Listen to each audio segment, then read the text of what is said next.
As someone who was born and raised in Hawaii, of course, I was insanely excited when it was announced that one of my favorite video game franchises would be taking place here. Like a Dragon Infinite Wealth was released on January 25th, 2024, and features both the new protagonist from Yakuza 7, Ichiban Kasuga, and the return of Kazuma Kiryu, coming off of the thrilling secret spy adventure Like a Dragon Gaiden, The Man Who Erased His Name.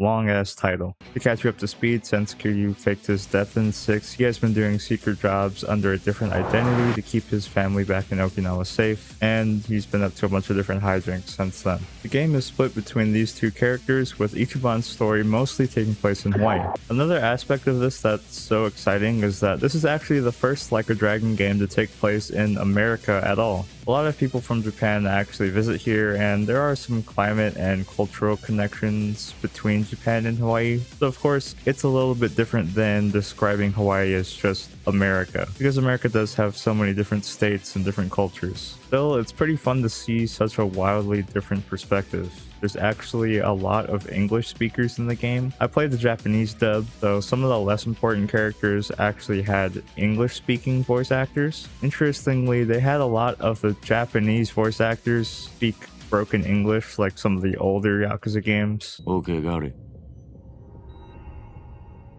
No, there's no change in the plan. While it is funny, it did kind of take me out of the experience a little bit. They also hired some pretty prolific English actors like Danny Trejo and Daniel Day Kim. They actually switched between the voice actors for Japanese and English with those characters, but for some reason the main villain doesn't, and it's kind of off-putting, even though it's pretty fucking funny. And so the enraged Nele in all her wisdom cast Greedy into the purging fires.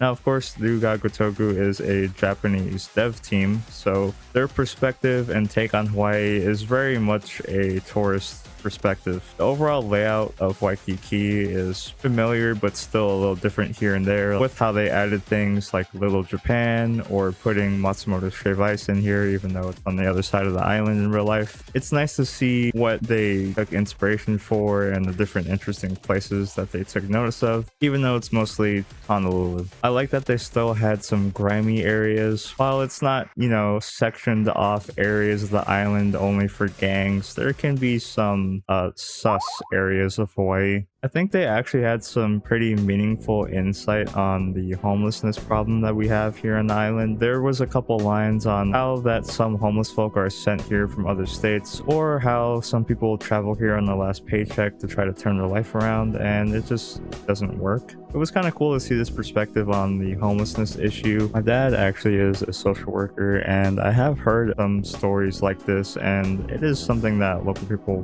bring up a lot. So it's kind of interesting that they would include that in the game a little bit. Now, I don't want to say that's the entire reasoning for the homelessness problem here in Hawaii, because there is also a huge cost of living, a lack of affordable housing, and of course, like many other states at the moment, a large problem with rental pricings and vacant homes, especially from rich assholes who just buy vacation homes and rent them out for Airbnbs and shit.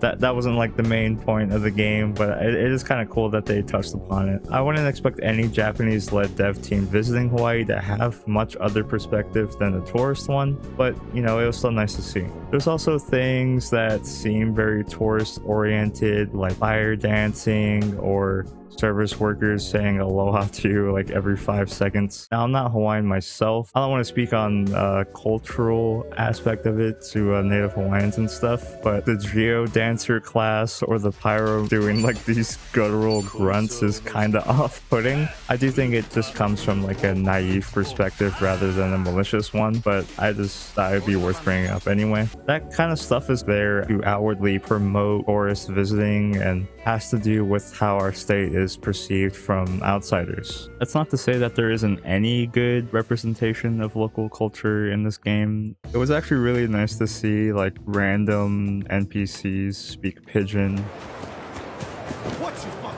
If you don't know what Pidgin is, it's a language here that can be like a main language for some people, or maybe just like a form of slang that people use here. None of the main characters actually speak it, but you do hear it offhandedly when you're walking around, if you're taking a taxi. There's also this cool radio show, which it is a bit corny and the pigeon sounds kind of weird, but it's kind of sick that it's in the game at all. I listened to one of the episodes. It was wild to hear like two guys just speaking full pigeon for like a whole 10 minutes in a Yakuza game. Cuz I got a lot of love for the JP. Oh, first off, the food out there is as good as they say. The curry, oh no. There's also some representation of local foods. They're talking about the local cuisine in random like restaurant dialogues, or even a whole side quest where Ichiban like learns about local foods and has to like serve them to people. That sub story was really funny. Now, something that's really awesome that RGG did was some collabs with local brands, and they didn't only put them in the game, but they did some merch drops in real life, which is really sick. Matsumoto's, the shave ice place. It's really cool that the buyable items in the game say shave ice and not shaved ice. That's really important because it's shave ice. But yeah, they had Matsumoto's, which not my favorite shave ice place, but it's cool that it got added in. I went there a couple weeks ago to buy their collaborative shirt that they have, and they had an Ichiban special, which it wasn't really good, but it was fun. It was fun. 88 Tees, I never really shopped there before because it's in town, but the lady at the counter was very nice and asked us if we were gamers. I think it's because we walked in and instantly just fucking beelined towards buying the shirt and didn't like browse around at all, but she was really nice to give us some extra bags and stickers, which was cool. Aloha Beer had a rebranded Yakuza beer. We went to the brewery to get it, and some dude there asked if we played the game. It's cool that they did this collab because a lot of locals here probably learned about this franchise, and it's super sick that they actually connected with some brands in Hawaii. There's also stuff like Hilo Hattie. I don't know if they had real life merchandise, but they are in the game. And Dean and DeLuca, like this coffee shop that's in town. I didn't actually go there, but they had like a tomato jam or something. But yeah, marketing for this game went absolutely buck wild. I'm so happy to see like stuff from my home represented in my favorite video game franchise probably of all time. Up until I finished the game recently, I just couldn't believe that it even happened. It's so sick. I would have loved to see more of Hawaii and maybe more aspects of it, but I think what we got was actually really good. I think any local person would have a blast just walking through Hawaii. Maybe it might be a little bit weird walking into like the 8th game in this series, but a lot of people actually jumped into this game on the 7th entry in this franchise, so it might not even be that big of an issue. I also want to mention how a couple months before Yakuza got announced to be taking place in Hawaii, the new JOJO part actually takes place in Hawaii too. Now, of course, JOJO is a fucking absurd, like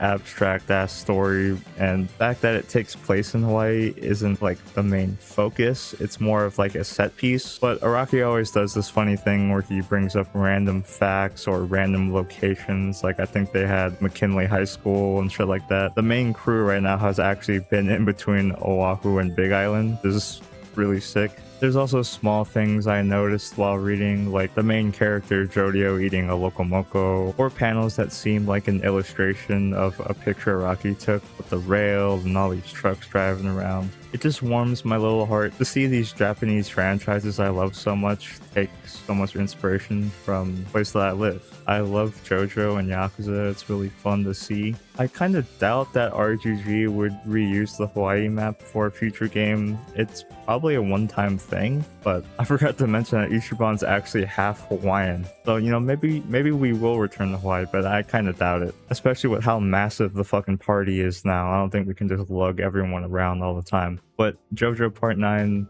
might be going on for like the next decade if it takes as long as the last part did. So there's probably a lot more to expect from JoJo in terms of Hawaii inspiration. Yeah, that was just a short little aspect of internet wealth I wanted to touch upon. I probably might do another video or two on the game's story or gameplay because I'm still working through it. There's still a lot of stuff I want to do in the game. Maybe it might be my first 100% Yakuza game. I don't know yet. I don't know.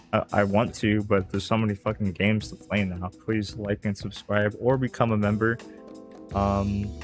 yeah, that's all I had. Have a good day. Bye.